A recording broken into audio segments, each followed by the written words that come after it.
आदाब। मुंसिफ टीवी में आपका इस्तकबाल है। उत्तर प्रदेश और उत्तराखंड की खबरों के साथ मैं हूं मोनी सनवर। देखेंगे तमाम बड़ी खबरें। आगाज हेडलाइंस के साथ।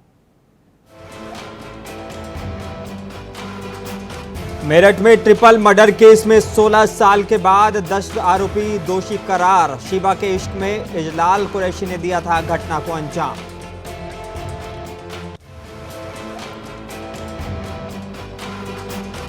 हरदोई में अधिवक्ता कनिष्क मेहरोत्रा हत्याकांड में पुलिस ने 5 आरोपियों को किया गिरफ्तार। एसपी नीरज कुमार यादव ने प्रेस कॉन्फ्रेंस कर पूरे हत्याकांड का किया खुलासा।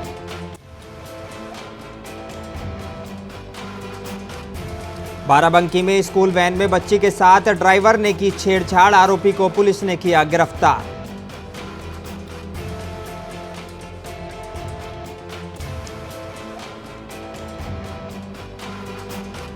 लखीमपुर खीरी में कांवड़ लेके जा रहे कुछ लोग हुए हादसे का शिकार। 2 कांवड़ियों की मौत जबकि एक घायल।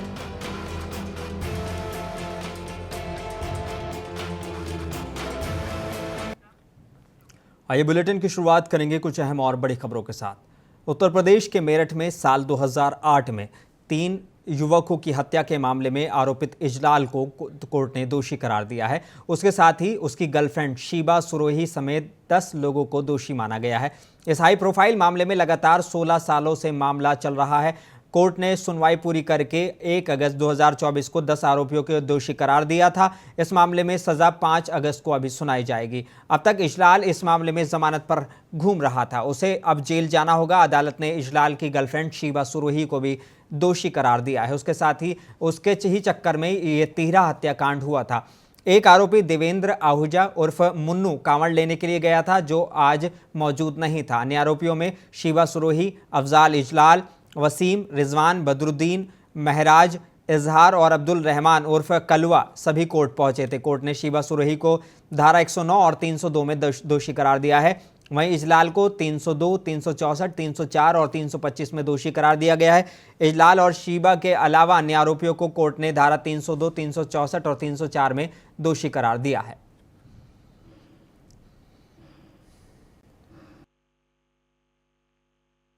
आज ये मुकदमा आप सब जानते हैं इसको पहले से। 13 हत्याकांड जो गुजरी बाजार में हुआ था थाना कोतवाली का, इसमें आज सभी जो 14 लोगों के खिलाफ चार्जशीट आई थी, जिसमें 2 लोगों की डेथ हो गई थी। एक जुनाइल होकर पहले बरी हो चुका था और एक की फाइल अभी विचाराधीन है। बाकी लोगों को सभी को इसमें दोष सिद्ध कर दिया गया है और सजा पे सुनने के लिए 5 तारीख निर्धारित की। क्या सजा का प्रावधान है इस मामले में? इसमें जो 302 का प्राविधान है, इसमें सजाए मौत तक का प्राविधान है। आजीवन कारावास से सजाए मौत तक हो सकती है। शीबा को कौन सी धारा में दोषी? 109, 302। उत्तर प्रदेश के हरदोई जिले में वरिष्ठ अधिवक्ता कनिष्क मेहरोत्रा हत्याकांड में पुलिस ने देर रात मुठभेड़ के बाद शूटर को गिरफ्तार कर लिया है। वहीं पुलिस ने इस पूरे मामले में सपा नेता समेत 4 अन्य को गिरफ्तार किया है और हत्याकांड प्रॉपर्टी विवाद के चलते अंजाम दिया गया था। वहीं दूसरी तरफ पुलिस 2 फरार शूटरों की तलाश कर रही है, जिन्होंने अधिवक्ता कनिष्क मेहरोत्रा पर फायरिंग की थी। हरदोई एसपी नीरज कुमार यादव ने बताया कि 30 जुलाई को सिनेमा चौराहे पर स्थित अधिवक्ता कनिष्क मेहरोत्रा के आवास पर शाम को 7:30 बजे 3 शूटर क्लाइंट बनकर पहुंचे और गोली मार दी थी। इलाज के दौरान अधिवक्ता कनिष्क मेहरोत्रा की मौत हो गई थी। इस मामले में पुलिस ने कड़ी मशक्कत के बाद एक शूटर नीरज को मुठभेड़ में गिरफ्तार कर लिया है।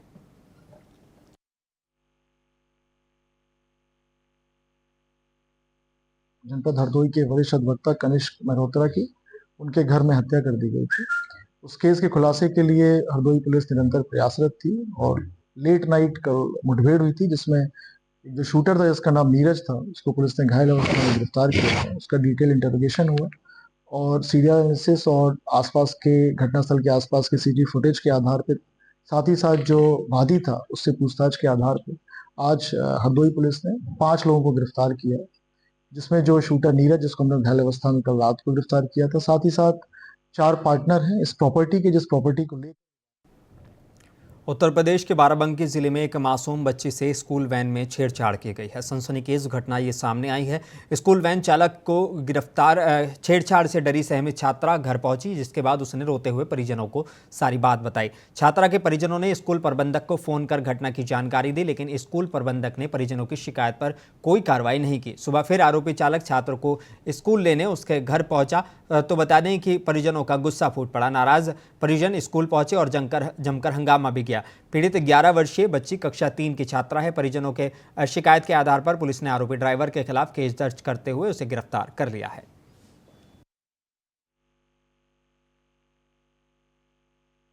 मामला ये बाबा जगजीवन दास में हमारी लड़की पढ़ती है और यहाँ पर गाड़ी चालक वैन ड्राइवर प्रदीप कुमार ज्योतिपुरा में रहता है। ये जो है बच्चों से बदतमीजी कर रहा था, रास्ते में गंदी गंदी बातें कर रहा था, उसको बैड टच कर मतलब हाथ इधर उधर लगा रहा था।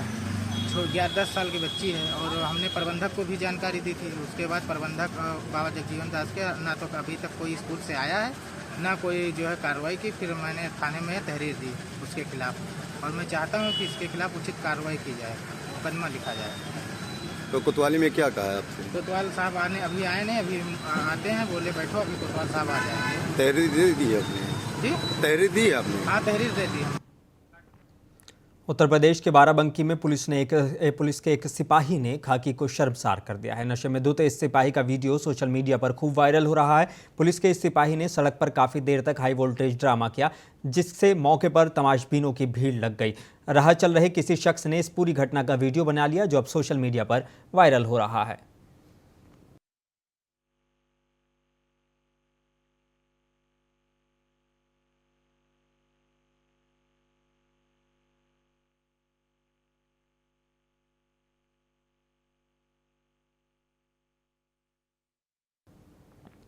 उत्तर प्रदेश के लखीमपुर खीरी जिले के अलग अलग थाना क्षेत्रों में हुए सड़क हादसे में 2 कांवड़ियों की मौत हो गई है। वहीं हादसे में 2 लोग घायल भी बताए जा रहे हैं। मोहम्मदी कोतवाली और खीरी थाना के नखा क्षेत्र में हुए सड़क हादसों में 2 कांवड़ियों की मौत हो गई।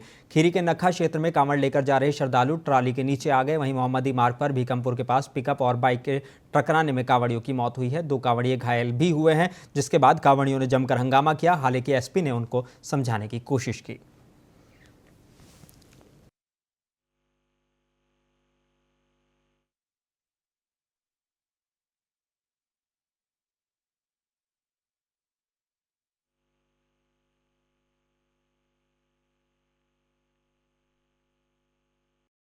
इसको करने से ठीक है, आपके साथ ही है। जो घटना है ये बहुत दुखद है। जो भी देखो इसमें पकड़े गए उनके विरुद्ध हम कार्रवाई करेंगे। अब परेशान ना हो, ठीक है। एक्सीडेंट हो जाते हैं तो बहुत हम लोग का भी मन व्यथित हो जाता है, ठीक है। कांवड़ यात्रा चला, हम लोग हर जगह ड्यूटियाँ लगाए हुए हैं, लेकिन इसके बावजूद भी एक दुखद घटना है। इसके मतलब जो भी है गाड़ी है या जो भी पकड़े गए उनके विरुद्ध हम कार्रवाई करेंगे। मेरा आपसे निवेदन है कि हमारा आप साथ दीजिए, ठीक है। ये हम आप लोग ठीक है। खबर उत्तर प्रदेश के गाजीपुर से है, जहां स्कूल में बगैर पंजीकरण के गाड़ियां धड़ल्ले से चल रही हैं। मामला गाजीपुर के एवरग्रीन पब्लिक स्कूल का है। इस स्कूल में 2 बसों समेत 4 गाड़ियां हैं, जो स्कूल के तमाम बच्चों को लाने और ले जाने में काम में लगी हुई हैं। स्कूल में बच्चों के आवागमन में इस्तेमाल हो रही हैं। गाड़ियां ऊपर से चकाचक नजर आ रही हैं, लेकिन कानूनी रूप से इन गाड़ियों के संचालन में झूल ही झूल है। स्कूल वैन और बस के रूप में इस्तेमाल हो रही इन गाड़ियों के फिटनेस, पॉल्यूशन सर्टिफिकेट की बात तो दूर, किसी भी गाड़ी के ARTO में पंजीकरण तक नहीं है। बगैर किसी दस्तावेज के ये गाड़ियां स्कूली छात्र छात्राओं को ढो रही हैं। ऐसे में जहां बच्चों की जान पर लगातार जोखिम बना हुआ है, वहीं जिम्मेदार ARTO विभाग मामले में को लेकर बेपरवाह नजर आ रहे हैं।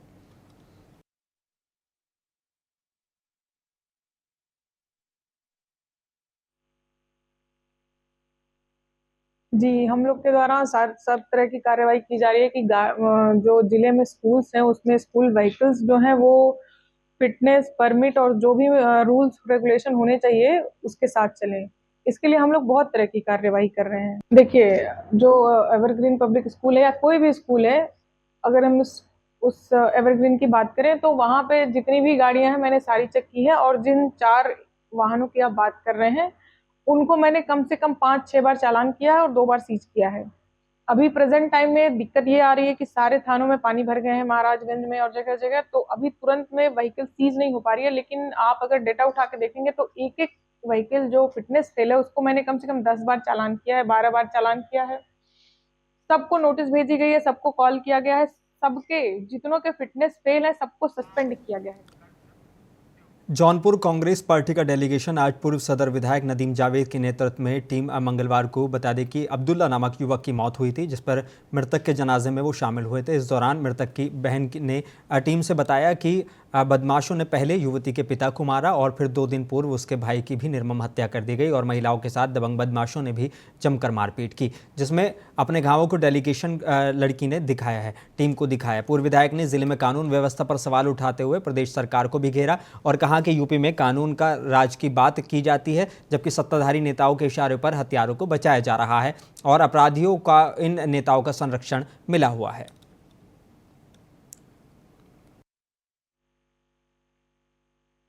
जौनपुर सदर विधानसभा क्षेत्र के कयार गांव में 2 दिन पहले अब्दुल्ला नाम के युवा को यहां के शातिर अपराधियों ने खुलेआम दौड़ा कर जान से मार दिया।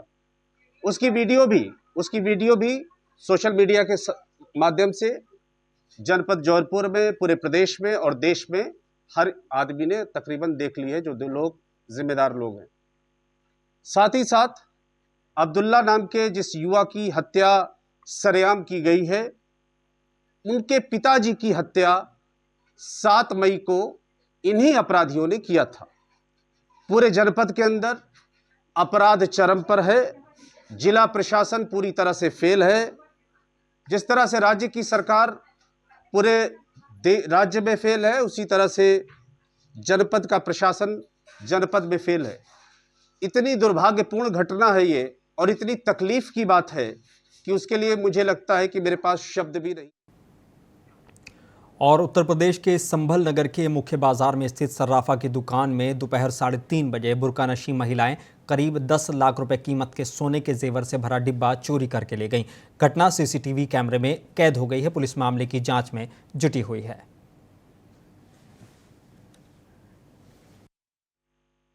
कि कल वह करीब 3:30 बजे दुकान पर बैठे हुए थे। उनकी ज्वेलर्स मार्केट में ज्वेलरी की दुकान है। इसी दौरान 3 महिलाएं बुर्के में आईं एवं उन्होंने ज्वेलरी को देखने का बहाना किया और एक ज्वेलरी से भरा हुआ डिब्बा वे अपने साथ चुरा कर ले गई। इस सूचना पर आसपास की सीसीटीवी कैमरे देखे जा रहे हैं एवं खुलासे के लिए टीम का गठन कर दिया गया है। साथ ही उनके द्वारा दी गई तहरीर के आधार पर सुसंगत धाराओं में अभियोग पंजीकृत कर लिया गया है। शीघ्र ही प्रकरण का खुलासा करते हुए और जिला संभल के चंदौसी में एक मकान में ओयो होटल चल रहा था, जहां दिन भर लड़के लड़कियों का आना जाना रहता था। होटल के पड़ोस में रहने वाले शख्स के कई बार मना करने के बाद भी होटल मालिक अपना फर्जी ओयो होटल बंद नहीं कर रहा था, जिसके बाद पड़ोसी ने पुलिस को जानकारी दी है। इस दौरान होटल के बाहर हंगामा होते देख मौके पर मौजूद कई जोड़े भागते हुए नजर आए। बता दें कि फिलहाल होटल का मालिक मौके से फरार हो गया है। होटल के आसपास स्कूल हैं जिसमें छात्राएं पढ़ने के लिए जाती हैं। इससे क्षेत्र में महिलाओं और लड़कियों पर गहरा रोष है।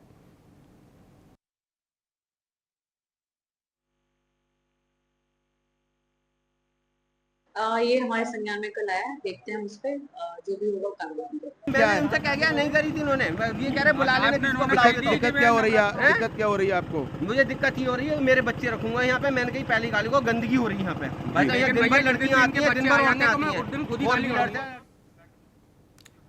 उत्तर प्रदेश के जिला बिजनौर में बदमाशों के हौसले पस्त करने के लिए एसपी का एक्शन दिखाई देने लगा है। बिजनौर के नजीबाबाद में बदमाशों ने हाल ही में 3 अलग अलग लूट की वारदात के अंजाम दिया था। नजीबाबाद पुलिस ने 4 शातिर बदमाशों को अवैध हथियारों के साथ गिरफ्तार किया है।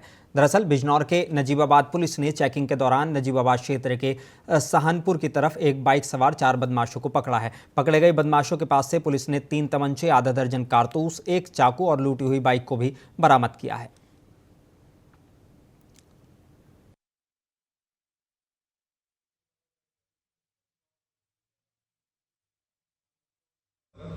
सहारनपुर के पास चेकिंग के दौरान एक बाइक पर 4 व्यक्तियों को गिरफ्तार किया गया।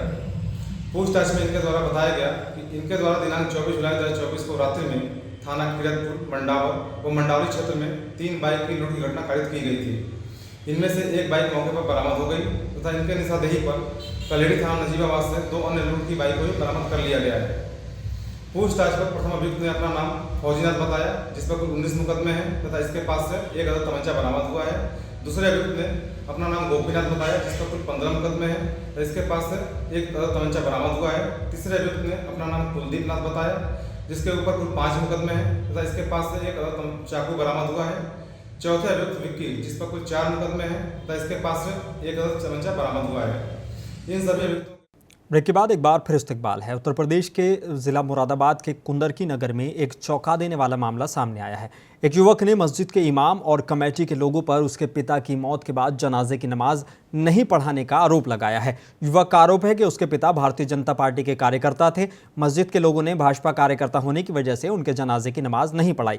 हालांकि इस पूरे मामले में मस्जिद के इमाम मौलाना राशिद का कहना है कि मस्जिद में नमाज पढ़ाई गई है। नमाज पढ़ाने का सबसे पहला अधिकार परिवार के इंसान को होता है। हमने इनके जनाजे की नमाज नहीं पढ़ी है क्योंकि ये पैगंबर इस्लाम की शान में गुस्ताखी करते थे। इसमें राजनीति से संबंधित कोई मामला नहीं है, ये धार्मिक मामला है। इस मामले में को राजनीति से जोड़कर तूल दिया जा रहा है। जिलाधिकारी अनुज सिंह का कहना है कि एक प्रार्थना पत्र प्राप्त हुआ है। इस पूरे मामले में टीम गठित कर दी गई है। इस मामले की जाँच कराई जा रही है। जाँच के बाद कार्रवाई की जाएगी। कार्रवाई के लिए कहा कि 23 तारीख को मेरे पापा का अटैक आने से मौत हो गई। जनाजे की नमाज लेके गए इमाम साहब ने और इन 4 लोगों ने मना कर दिया। बोले यार ये तो पापा तो बीजेपी को वोट देवे हमेशा, तो एक तरह हिंदू मान के चलो, तो इनकी नमाज कैसे हो जाएगी? इन्होंने नमाज नहीं पढ़ाई और कल 10वीं तक की नमाज नहीं होती इन्होंने। 23 जुलाई को इनका इंतकाल हुआ था अली दाद साहब का। तो मेरे इल्म में तो कोई बात ऐसी थी भी नहीं, इन्होंने बेवजह मुद्दा बनाया। हकीकत हाल ये थी कि जनाजे की नमाज उसी मस्जिद में हुई जहाँ मैं नमाज़ पढ़ाता हूँ। उसके जो कैमरे हैं उसमें सब रिकॉर्ड भी है उन कैमरों में, और करीबी कब्रिस्तान में वो दफन भी हुए। अब उन्हीं के घर के व्यक्ति ने नमाज भी पढ़ाई जनाजे की। देखिए, अब ये शिकायत मेरे पास अभी प्राप्त हुई है। इस शिकायत में ये है कि एक व्यक्ति है, उन्होंने ये आरोप लगाया कि उनके पिता की मृत्यु हार्ट अटैक से हुई थी और हार्ट अटैक से मृत्यु के बाद जब उनकी जनाजे की जो नमाज़ होती है वो पढ़वाने के लिए जब उन्होंने इमाम साहब से आग्रह किया तो कुछ कतिपय आरोप उन्होंने उसमें लगाए हैं कि उसको नहीं पढ़ाया जाए। इस पूरे तथ्य की वेरिफिकेशन कराने के लिए हम लोगों ने एसडीएम और एडिशनल एसपी साहब और एसपी साहब सभी को ये बताया गया है। इसको हम लोग तत्काल ही वेरीफाई करा रहे हैं और अगर जिस प्रकार से भी ये सत्यता अगर इसकी पाई जाएगी तो संबंधित होंगे। उत्तर प्रदेश के कुशीनगर के नए पुलिस कप्तान आईपीएस संतोष मिश्रा अक्सर अपने रील और रियल लाइफ को लेकर सुर्खियों में रहते हैं। वो इंस्टाग्राम, फेसबुक और ट्विटर जैसी सोशल मीडिया साइट्स पर बहुत ज़्यादा लोकप्रिय हैं और उनकी कार्यशैली की आम जनता हमेशा तारीफ करती है। फिल्मी गाने का पर हीरो के रोल अदा करने वाले SP Santosh Mishra real life में भी जनता के लिए किसी हीरो से कम नहीं है। एसपी संतोष मिश्रा ने जिस भी ज़िले में तैनात रहे हैं वो वहाँ पर अपराध पर न सिर्फ अंकुश लगाते हैं बल्कि एक के बाद एक कई इनामी बदमाश मुठभेड़ में गिरफ्तार भी किए हैं।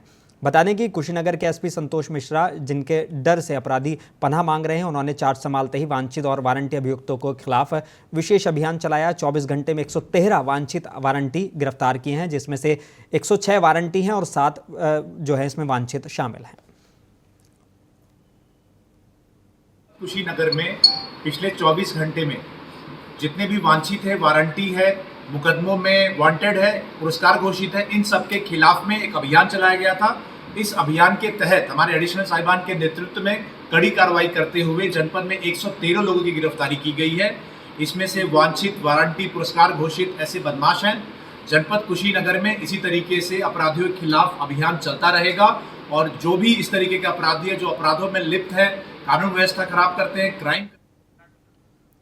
उत्तर प्रदेश के कौशाम्बी की एक युवती ने अपने पिता पर गंभीर आरोप लगाते हुए वीडियो सोशल मीडिया पर वायरल किया है, जिसमें वो ये मांग कर रही है कि मेरा पिता ने बंधक बनाकर मेरा मानसिक और शारीरिक शोषण किया है और वो जनता से गुहार लगा रही है कि उसकी आवाज़ सक्षम अधिकारी तक पहुंचाए जिसमें उसको न्याय मिल सके। पंसा थाना क्षेत्र के बिबिनियापुर गाँव की युवती ने ये सोशल मीडिया पर वीडियो वायरल किया है।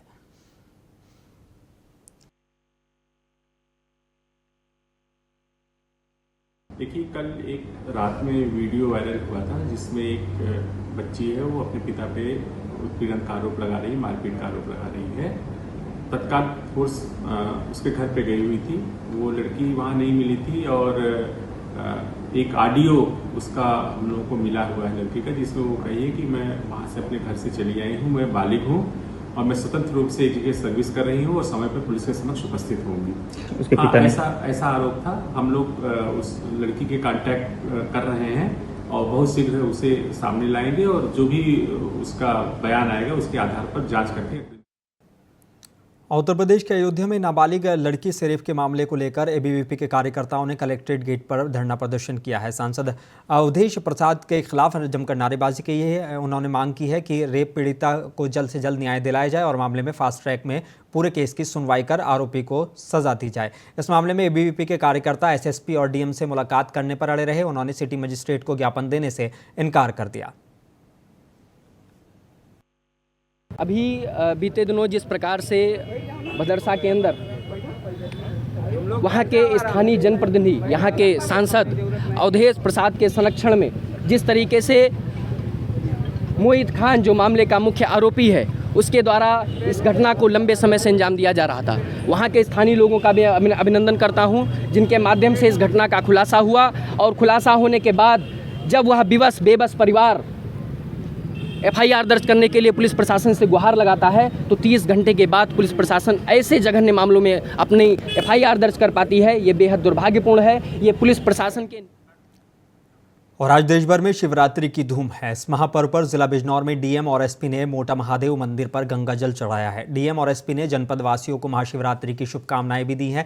श्रद्धालुओं और कांवड़ियों के लिए भंडारे का भी आयोजन किया गया है। डीएम और एसपी ने शिव भक्तों को अपने हाथों से खाना परोसा और जिले के मंदिरों का डीएम और एसपी ने जायजा लिया है। बता दें कि कांवड़ियों की सुरक्षा के लिए डीएम और एसपी पैनी नजर रख रहे हैं। जानकारी के मुताबिक लाखों की तादाद में शिव भक्त गंगा जल लेकर बिजनौर से गुजरते हैं।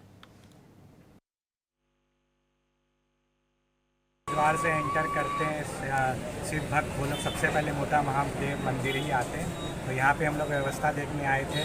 पूरी तरह से यहाँ अच्छी शांतिपूर्ण व्यवस्था, यहाँ पे सुचारू व्यवस्था संपादित की जा रही है। आज यहाँ पे भंडारे का भी आयोजन किया गया है। तो यहाँ पे शिव भक्त हैं, वो लोग यहाँ पे भी। उत्तर प्रदेश के कानपुर में 1000 करोड़ की संपत्ति में कब्जे के आरोपी वरिष्ठ पत्रकार अवनीश दीक्षित के वकील और उनकी पत्नी प्रतिमा दीक्षित ने पुलिस पर आपसी खुन्नस में आरोप लगाया है। उनका कहना है कि इस पूरे मामले में पुलिस के पास कोई साक्ष्य नहीं है और लगातार झूठे मुकदमे दर्ज किए जा रहे हैं।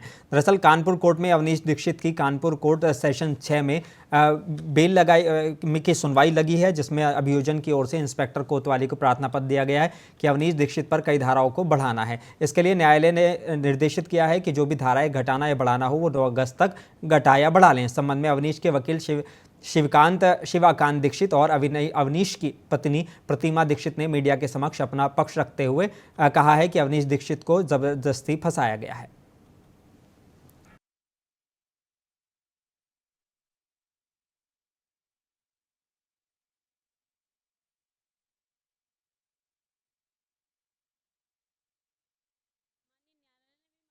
कि पुलिस कुछ आपसी खुन्नस या कुछ ऐसे तथ्यों को ला रही है जिनका कोई उसके पास भी साक्ष्य नहीं है। वो कोई भी साक्ष्य नहीं दे पा रही है। हमारे वकील साहब ने भी अभी आपको ये बात बताई है। ये कहीं ना कहीं आपसी खुन्नस का मामला है जिसको इस तरीके से निकाला जा रहा है। पुलिस के पास कोई साक्ष्य नहीं है। मुझे माननीय न्यायालय पर पूरा भरोसा है कि मुझे न्याय मिलेगा। ये इन मुकदमों का आज माननीय खबर उत्तर प्रदेश के ज़िला मुजफ्फरनगर से है, जहां ज़िला मुजफ्फरनगर के गांव सुजडू की निवासी मरहूम चौधरी सदाकत की बेटी आयशा सदाकत ने ऑल इंडिया आयुष स्नातकोत्तर प्रवेश परीक्षा में 207वीं रैंक हासिल कर अपने माता पिता और परिवार और ज़िले का नाम रोशन किया है। आयशा सदाकत की इस कामयाबी पर परिवार और रिश्तेदारों में जश्न का माहौल है। आयशा सदाकत को मुबारकबाद देने वालों का तांता लगा हुआ है। वहीं आयशा सदाकत ने बताया कि उनका सपना है कि वो ग्रामीण क्षेत्र में गरीब लोगों की सेवा करें। उन्होंने कहा कि वो ऐसे क्षेत्र में चिकित्सा सेवाएं देना चाहती हैं जिन क्षेत्रों में चिकित्सा का अभाव हो।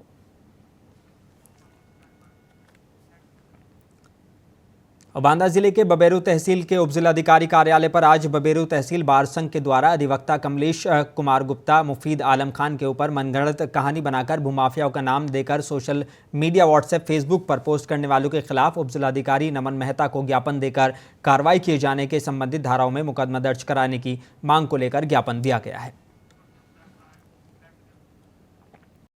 भूमाफिया के नाम से उनके खिलाफ कार्यवाही की मांग की गई है, जिसको यहाँ से एसडीएम साहब ने क्षेत्राधिकारी महोदय को चिन्हित किया और उनसे जांच मंगवाई। तो उस संबंध में हम अपने वकील साथियों के पक्ष में, जिसमें हमारे खासतौर से आप जो है कमलेश गुप्ता जी और मुफीद वकील साहब और एक आध लोगों का नाम आया है, लेकिन मैं प्लाट तो चिन्हित नहीं कर सका कि किनके, लेकिन 2 लोगों का नाम मुझे कन्फर्म है। इसलिए उनको इस विषय में न डाला जाए, ना वो भूमाफिया हैं। हमारे संघ के निरंतर आने जाने वाले प्रैक्टिशनर वकील हैं और वो ऐसा कहीं भूमाफिया वाला कार्य नहीं करते।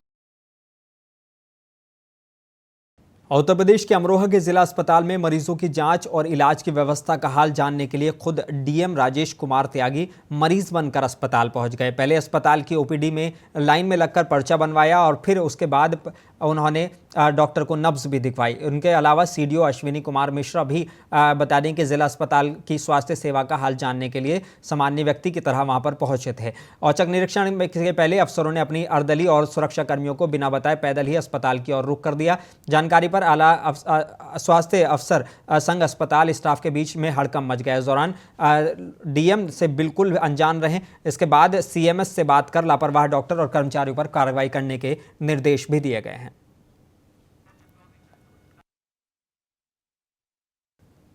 अब बुलेटिन में बस इतना ही। मुझे दीजिए इजाजत। बने रहिए मुंसिफ टीवी के साथ।